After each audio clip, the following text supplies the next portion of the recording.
breaking news, KTVC, your source for all your Texas revolutionary news, at approximately 9:30 a.m. Thank you for joining us.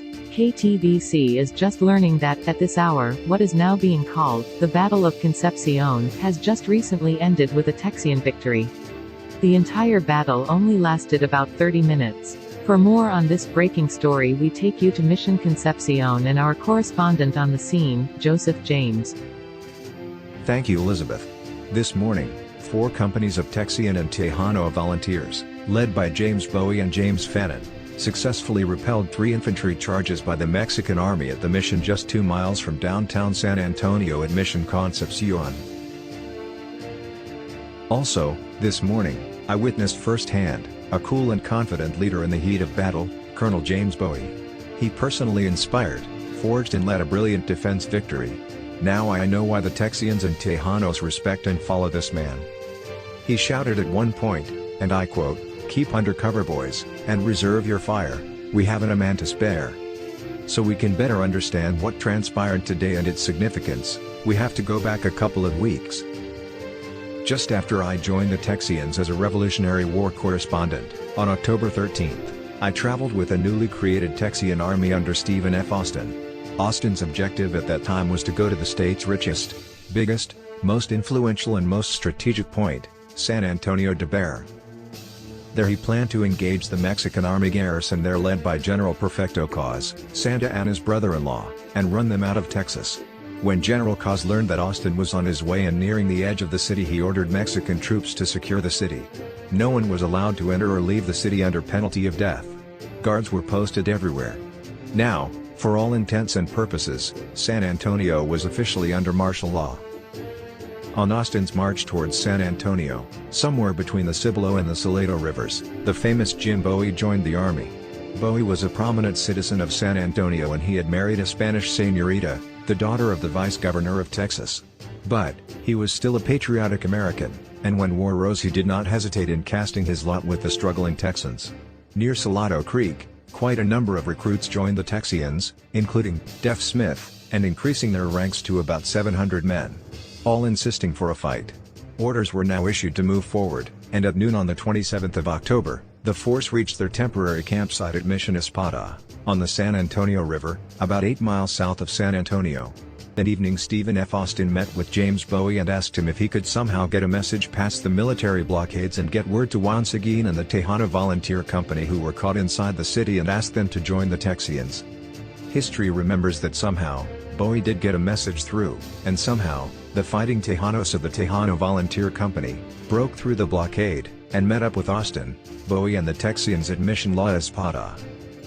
That night, Austin ordered, Bowie and Captain Fannin, along with 90 volunteers, the mission of scouting for a closer, more suitable location for the Texian army to advance to. Austin orders also stressed that, after you find the location, get back immediately. Right after Bowie received his orders he met with Juan Seguin and said, "I'm gonna need you and the Tejanos." Seguin knew what he meant. It is a known fact that no one knew the area, especially after dark, like the Tejanos. The scouting group left Mission Espada at noon and headed north following the San Antonio River. San Antonio was founded on missions, 5 to be exact, and all located along the San Antonio River.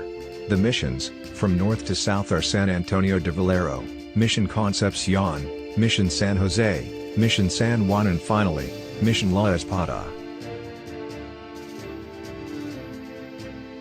The scouting party stopped at Mission San Juan and San Jose, but it wasn't until that evening that they reached Mission Concepcion and decided this would be the suitable and best defendable location for their forces to advance to. At this point, Bowie and Fannin's order was to return immediately back to Mission Espada so the entire Texian army could advance. But, Bowie and Fannin instead made a decision to send a Tejano runner to Austin to show them the way. When the Tejano arrived, Austin lost it, kicked the dirt and shouted, "The next man to disobey my orders will be court-martialed immediately."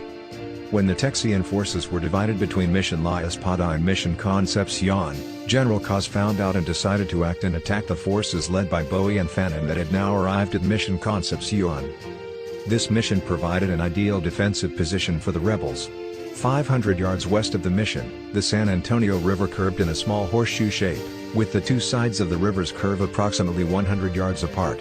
According to historian Alamo Barr, trees shaded both sides of the broad river bottom, which lay about 6 feet below the level of the rolling prairie nearby. Sentries and guards were stationed around the area and in the mission tower, which offered greater visibility. Coincidentally, just like the morning of the skirmish at Gonzales earlier this month, the day of this battle opened with heavy fog. October 28, at 6 a.m., Colonel Ugartechea left with 275 soldiers and 2 cannons. The fog delayed their approach, and the Mexicans did not reach Concepcion until 2 hours later. Because of the fog, Texian sentries did not see the Mexicans approaching until a Mexican cavalry scout fired at Texian picket Henry Karnes. After returning fire, Karnes ran back to his company, frustrated because, as he put it, "Boys, the scoundrels have shot off my powder horn." Bowie ordered the Texians and the Tejanos to take their pre-planned defensive positions in the gully, firing from the edge when given the command, and after shooting, dropping the 6 feet down to the river level to reload. As the remaining Texian sentries hurried to join the main body of Texian soldiers, one of the Texians, Jarvis, was struck by a Mexican bullet and fell down the riverbank. The bullet hit a knife Jarvis had slipped through the front of his belt, and he suffered only bruises. And now, the stage is set for us to witness the first military engagement of the Texas Revolution that occurred on a foggy morning on October 28, 1835, right here, at Mission Concepcion. 4 companies of attacking Mexicans supported by 2 cannons, near the front and center, are in position and ready. The fighting Texians and Tejanos who are using the drop in the gully and the trees as cover, are also ready to fight. The time has come for the Mexican army to attack and for the Texian army to repel the attack. As the sun rose, the fog lifted, revealing a force of some 400 or 500 Mexicans, who now rushed up and began a furious attack, pouring a continuous fire. It was almost like a solid sheet of flame. For many of the Texians and Tejanos this would be their first taste of real war, and it was a nerve-trying experience. During the battle you could hear Captain Bowie urging the boys to be cool, stay calm and focused, and waste no powder, waste no musket balls, but shoot to hit. 3 different times the Mexican army charged across the prairie towards the Texan defensive positions, yelling with bayonets pointed, and 3 times those attacks were repelled by the Texian and Tejanos. The Mexicans were mostly shooting over the heads of the Texians, and the Texians with their long rifles were connecting with each shot, killing and wounding many Mexican troops. The Texians and Tejanos were amazing sharpshooters and very effective with each shot. The Mexican army never got close. They were repelled with extreme prejudice. The Mexican army was taking heavy losses and the troops were losing their nerve to participate in any further aggressive actions against the Texian and Tejano patriots. In the end, the Texians would outshoot and outperform the Mexicans, and cause them to retreat, literally run back to San Antonio and the safety of the Alamo fortress as fast as their feet and horses could get them there. When the Mexican army turned to run away, Captain Bowie led a charge after them, capturing their cannons, and turning them on the retreating forces. William B. Travis, who was part of the Texan cavalry, arrived just in time, like in the movies, and chased the Mexican army back to San Antonio. And, just like that, the Battle of Concepcion was over.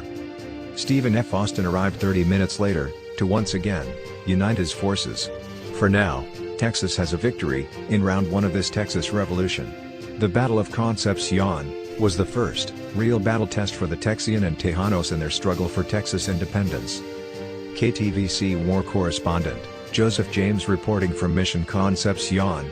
Back to you, Elizabeth. Thank you for your report, Joseph James, on the Battle of Concepcion, a victory for the Texians and Tejanos during this Texas Revolution.